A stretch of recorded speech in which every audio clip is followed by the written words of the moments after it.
Hello friends, मैं रमेश चंद्र पटेल, पहलवान गुरुदीन प्रशिक्षण महाविद्यालय पनारी ललितपुर, असिस्टेंट प्रोफेसर हिंदी विभाग।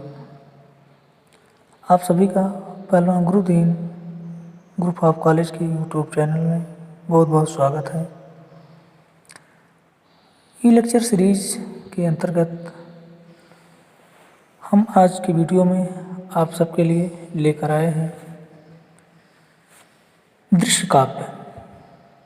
दृश्य काव्य के बारे में बताने से पहले मैं सबसे पहले आप सबसे एक निवेदन करना चाहूँगा कि आप सब हमारे पहलवान गुरुदीन ग्रुप ऑफ कॉलेज के यूट्यूब चैनल को लाइक करें, सब्सक्राइब करें और कमेंट भी करें।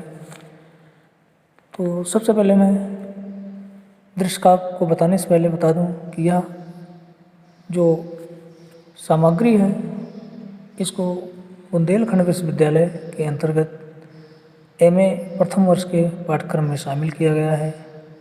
एमए हिंदी प्रथम वर्ष में जो भारतीय काव्यशास्त्र के अंतर्गत इसको समाहित किया जाता है और साथ ही साथ UGC net, JRF, PGT, TGT जैसे परीक्षाओं में भी अत्यंत महत्वपूर्ण टॉपिक है। तो दृश्य काव्य के बारे में मैं सबसे पहले यह बताना चाहूँगा कि साहित्य की किसी भी विधा में जो महत्व दृश्य काव्य का है वह महत्व किसी भी विधा को नहीं मिला है। वैसी किसी को इज्जत और वैसा सम्मान किसी को नहीं मिला है। दृश्य काव्य संसार की समस्त विधाओं में सबसे प्राचीन विधा के रूप में है और यह एक ऐसी विधा है जिसमें देखने के साथ साथ सुनने का भी अवसर मिलता है। और दृश्य काव्य वास्तव में जीवन के बहुत करीब होता है और बहुत ही रमणीय होता है, सुंदर होता है। सभ्यता के विकास के साथ साथ भारत और यूनान की सभ्यताओं में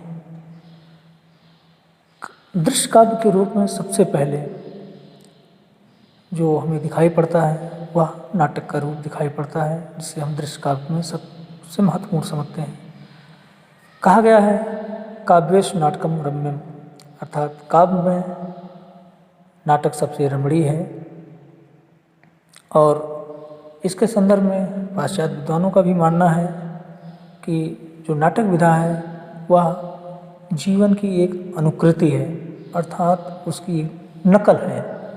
और भारतीय विद्वानों ने भी अपने मत कुछ इसी प्रकार से दिए हैं। खासकर भरत मुनि जो नाट्यशास्त्र, जिसे साहित्य शास्त्र का पंचम वेद स्वीकार किया जाता है, नाट्यशास्त्र के रचयिता भरत मुनि जी का वक्तव्य है, कथन है कि देवतानां मनुष्याणां राज्ञां लोक महात्मानां पूर्ववृत्तानुचितम नाटकम नाम तद भवेत्।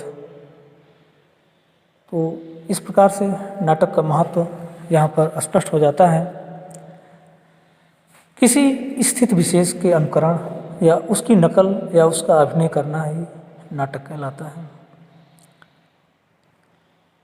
जिसे हम साहित्य शास्त्र में, साहित्य की भाषा में रूपक भी कहते हैं, क्योंकि वह किसी रूप की, किसी स्वरूप के एक नकल होती है और उसे नाटक का भी नाम देते हैं। और कुल मिलाकर के यह श्रव्य दृश्य काव्य के रूप में एक प्रधान विधा है। इसके अंतर्गत अर्थात जो इसके तत्व हैं, जो इसके विभाग हैं, जो इसके भेद हैं, हम उस पर आज संक्षिप्त रूप से बताना चाहेंगे। नाटक का जो सबसे प्राथमिक स्वरूप है उसे हम रूपक कहते हैं और रूपक के 10 भेद होते हैं। हम उन 10 भेदों के नाम आपको बताना चाहूँगा, आप नोट कर सकते हैं। नाटक, प्रकरण, भाण, प्रहसन, व्यायोग, समवकार, डिम, वीथी, अंक, इहा मृग। इस प्रकार से बहुत सारी व्यवस्थाएं नाटक में थीं और यह रूपक के भेद थे। लेकिन यहीं पे इसमें एक उपरूपक नाम से भी भेद आपको देखने को मिलेगा, लेकिन उपरूपकों की संख्या जो है कुछ वह ज़्यादा है।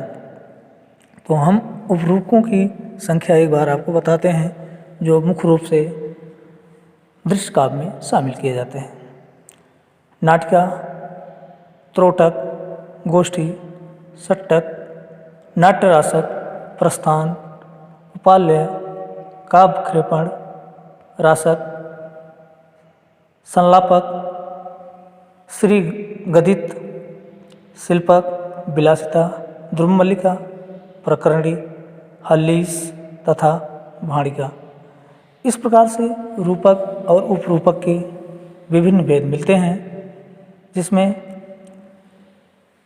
नाटक के जो रूप हैं, जो नाटक के भेद हैं, उसका विस्तार से हम आपको बताना चाहेंगे।